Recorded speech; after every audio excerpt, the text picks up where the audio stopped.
So guys Redmi ने launch किया है इंडिया में अपने नोट सीरीज के स्मार्टफोन को, यानी कि Redmi note 9 pro and Redmi note 9 pro max. So guys इस वीडियो में आपसे बात करने वाला हूँ इन्हीं दोनों स्मार्टफोन के बारे में। एंड अगर आपको इंटरेस्ट है इन दोनों स्मार्टफोन में सो इस वीडियो को आप लास्ट तक जरूर देखेगा। एंड इस वीडियो में गाइस मैं आपको अपना ओपिनियन बताने वाला हूँ कि मुझे ये स्मार्टफोन कैसा लगा एंड क्या आपको ये इन दोनों में से स्मार्टफोन में से कोई स्मार्टफोन को लेना चाहिए या फिर किसी और स्मार्टफोन के देखना चाहिए। सो अगर आपको जानना है मेरा ओपिनियन एंड अगर आपको जानना है इन दोनों स्मार्टफोन के बारे में सो वीडियो को आप लास्ट तक जरूर देखेगा। So hey guys, this is Imran and welcome to my YouTube channel. So without wasting any more time let's start the video.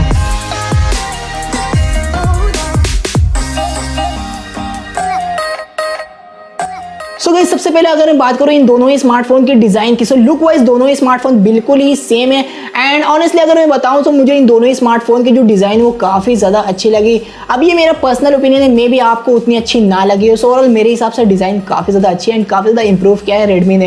And उसके बाद एक अच्छी बात ये है कि दोनों ही स्मार्टफोन में आपको गोरिल्ला ग्लास का बैक देखने को मिलता है, यानी कि आपको ग्लास बैक देखने को मिलता है। सो ये एक अच्छी बात हो जाती है। एंड आगे एंड पीछे यानी कि बैक एंड फ्रंट में आपको दोनों तरफ गोरिल्ला ग्लास 5 की प्रोटेक्शन दोनों तरफ आपको देखने को मिलती है। एंड दोनों ही स्मार्टफोन में आपको P2I कोटिंग भी देखने को मिलती है, यानी कि आपका जो स्मार्टफोन है वो थोड़ा बहुत स्प्लैश प्रूफ है। सो ये एक अच्छी बात हो जाती है इस बजट रेंज के स्मार्टफोन में रहते हुए। एंड गाइस सबसे पहले चलिए अब बात करते हैं इन दोनों ही स्मार्टफोन की स्क्रीन की। सो जो स्क्रीन है वो भी गाइस बिल्कुल ही सेम है, चाहे मैं बात करूं रेडमी नोट 9 प्रो या फिर 9 प्रो मैक्स की। सो इन दोनों ही स्मार्टफोन में आपको 6.67 इंचेस की full HD plus IPS LCD display देखने को मिलती है, यानी कि आपको LCD डिस्प्ले ही देखने को मिलती है। आई डोंट नो कि रेडमी अपने स्मार्टफोन में एमोलेड डिस्प्ले को क्यों नहीं इंक्लूड करता, बिकॉज इस प्राइस पॉइंट पे रेडमी के आई थिंक कोई भी स्मार्टफोन नहीं जिसमें आपको एमोलेड डिस्प्ले देखने को मिलती हो। सो मेरे हिसाब से रेडमी को इस प्राइस सेगमेंट में भी अपने स्मार्टफोन में एमोलेड डिस्प्ले देना चाहिए, चाहे वो हायर रिफ्रेश रेट वाली स्क्रीन दे ना दे, बट एमोलेड डिस्प्ले तो मेरे हिसाब से देना चाहिए।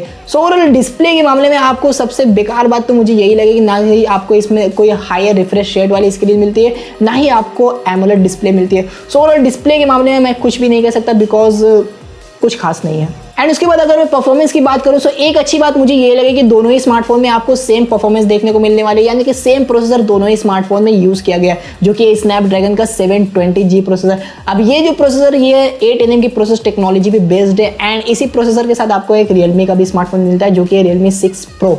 सो ओवरऑल प्रोसेसर की बात करें तो हाँ, यहाँ पे एक अच्छा प्रोसेसर दिया गया है एंड उस हिसाब से ये स्मार्टफोन दोनों ही स्मार्टफोन काफ़ी ज़्यादा अच्छा है। एंड आपको गेमिंग भी अच्छी मिल जाएगी, भले ही आप HDR में नहीं खेल पाएंगे, मे भी आप GFX टूल वगैरह लगा के खेल सकते हैं। सो ओवरऑल प्रोसेसर के मामले में मैं यहाँ पे कहना चाहूँगा कि हाँ अच्छा है, इस प्राइस पॉइंट पे ओवरऑल काफ़ी ज़्यादा डिसेंट सा प्रोसेसर है। एंड एक अच्छी बात ये है कि इसमें आपको इनबिल्ट नेविक का सपोर्ट देखने को मिल जाए। तो यहाँ भी एक यही अच्छी बात हो जाती है कि इसमें आपको नेविक का सपोर्ट देखने को मिलता है, जो कि आपको इस प्राइस पॉइंट के प्रोसेसर में आपको किसी भी प्रोसेसर में देखने को नहीं मिलता। एंड उसके बाद इन दोनों ही स्मार्टफोन का जो मेजर डिफरेंस है वो है इन दोनों ही स्मार्टफोन के कैमराज। अब जो रेडमी नोट 9 प्रो है इसमें आपको क्वाड कैमरा सेटअप मिलता है, 48 मेगापिक्सल का इसका मेन सेंसर है एंड 8 मेगापिक्सल का इसमें आपको अल्ट्रा वाइड मिलता है एंड 2 मेगापिक्सल का डेप्थ सेंसर मिलता है एंड 5 मेगापिक्सल का मैक्रो सेंसर मिलता है। एंड जो सेल्फी कैमरा इसमें आपको 16 मेगापिक्सल का मिलता है। एंड वहीं पे अदर एंड मैं बात करूं रेडमी नोट 9 प्रो मैक्स की, सो इसमें आपको 64 मेगापिक्सल का सैमसंग का GW2 सेंसर मिलता है एंड 8 मेगापिक्सल का अल्ट्रा वाइड मिलता है, 5 मेगापिक्सल का मैक्रो मिलता है एंड 2 मेगापिक्सल का डेप्थ सेंसर मिलता है।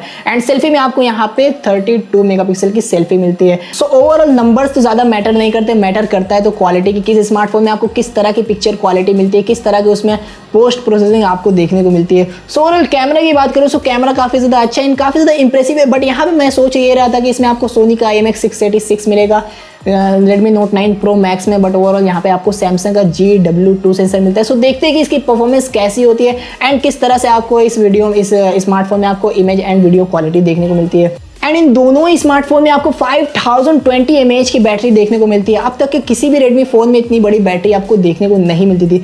बट यहाँ पे अगर मैं बात करूँ चार्जर की, सो यहाँ पे जो कहानी है वो थोड़ी ज़्यादा डिफरेंस हो जाती है, बिकॉज यहाँ पे आपको रेडमी नोट 9 प्रो में मिलता है 18 वॉट का फास्ट चार्जर एंड वहीं पे आपको रेडमी नोट 9 प्रो मैक्स, इतना लंबा नाम है कि बोलने में भी काफ़ी दिक्कत होती है, सो उसमें आपको मिलता है 33 वॉट का फास्ट चार्जर। बट यहाँ पे मेरे हिसाब से जो Redmi Note 9 Pro है इसमें कम से कम Redmi को 27 वाट का फास्ट चार्जर देना चाहिए था, बिकॉज इस प्राइस पॉइंट पे Realme जैसे कंपनी अपने स्मार्टफोन में 30 वाट का फास्ट चार्जर दे रही है, जबकि Redmi Note 9 Pro में आपको सिर्फ 18 वाट का फास्ट चार्जर मिलता है। सो मेरे हिसाब से ये एक डाउन पॉइंट चला जाता है Redmi Note 9 Pro को। सो यहाँ पे मेरे हिसाब से थोड़ा इंप्रूव करना चाहिए था इस कैटेगरी में। एंड उसके बाद गाइस इन दोनों स्मार्टफोन में आपको P2i कोटिंग मिल जाती है, एक अच्छी डिजाइन मिल जाती है and overall punch hole camera तो आपको मिलता है फ्रंट साइड में। सो ओवरऑल ये कुछ अच्छी बातें हैं। एंड उसके बाद आपको इन दोनों स्मार्टफोन में आपको साइड माउंटेड फिंगरप्रिंट देखने को मिलता है। ऑब्वियसली इसमें आपको एमोलेड डिस्प्ले नहीं है, उसकी वजह से आपको इन डिस्प्ले फिंगरप्रिंट तो देखने को डेफिनेटली नहीं मिलने वाला है। अब उसके बाद लास्ट में अगर मैं दोनों ही स्मार्टफोन की अगर प्राइसिंग की बात करूं तो जो 9 Pro है इसमें आपको दो वेरिएंट मिलते हैं 464 एंड 6128 एंड जो बेस वेरिएंट है उसकी प्राइसिंग है 13,000 रुपीज़ एंड जो हायर वेरिएंट है उसकी प्राइसिंग है 16,000 रुपीज़। अब मेरे हिसाब से जो 16,000 रुपीज़ वाला वेरिएंट है वो उतना ज़्यादा बेटर नहीं है, बिकॉज उस प्राइस पॉइंट में आप Redmi Note 9 Pro Max को ले सकते हैं। बट यहाँ पे Redmi को ये करना चाहिए था, जो 464 है उसको 664 कर दिया जाता, सो और भी ज़्यादा बेटर होता एंड एक ही वेरिएंट पे निकालते तो कोई दिक्कत नहीं होती, काफ़ी ज़्यादा अच्छा चलता।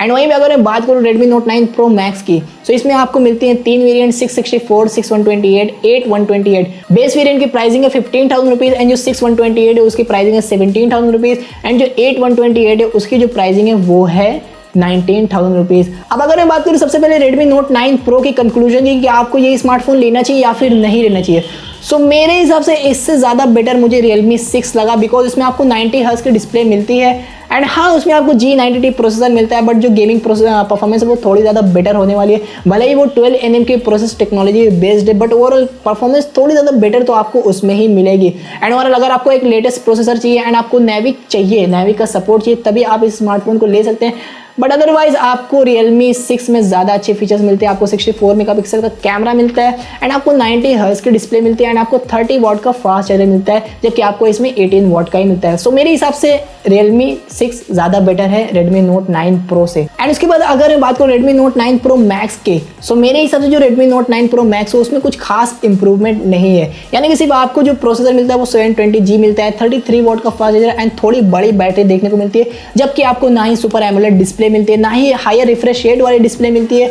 सो उस हिसाब से मेरे हिसाब से अभी के टाइम पे कुछ खास इंप्रूवमेंट नहीं की गई है। एंड अगर आपको लेना हो तो आप ले सकते हैं एक नया प्रोसेसर वाला स्मार्टफोन एंड एक नई डिजाइन वाला स्मार्टफोन। बट अगर आपको ज्यादा अच्छी परफॉर्मेंस एंड ज्यादा अच्छा कैमरा चाहिए तो मेरे हिसाब से आपको पोको X2 की तरफ जाना चाहिए, बिकॉज इसमें आपको 120 हर्ट्ज की डिस्प्ले भी मिलती है एंड सोनी का IMX686 सेंसर भी मिलता है।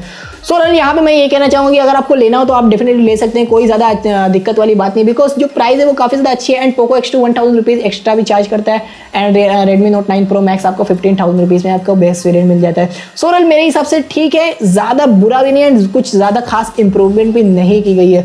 सो गाइज ये था मेरा ओपिनियन इन दोनों स्मार्टफोन के बारे में एंड अगर आप मेरे इस ओपिनियन से अग्री करते तो मुझे नीचे कमेंट करके जरूर बताएं। एंड गाइज अगर आपको ये वाला वीडियो अच्छा लगा तो इस वीडियो को लाइक जरूर करें एंड शेयर भी कर दीजिए अपने दोस्तों के साथ। एंड इसी के साथ अगर आप मेरे चैनल पहली बार हैं, मुझे पहली बार देख रहे हैं, तो मेरा जो सब्सक्राइब का रेड वाला बटन नीचे दिया हुआ है उसको दबा दीजिए एंड साथ ही साथ जो बेल वाला आइकन है उसको भी क्लिक कर दीजिए। सो गाइज मैं मिलता हूं आपसे नेक्स्ट वीडियो में कुछ ऐसा ही इंटरेस्टिंग वीडियोस के साथ, तब तक के लिए बाय।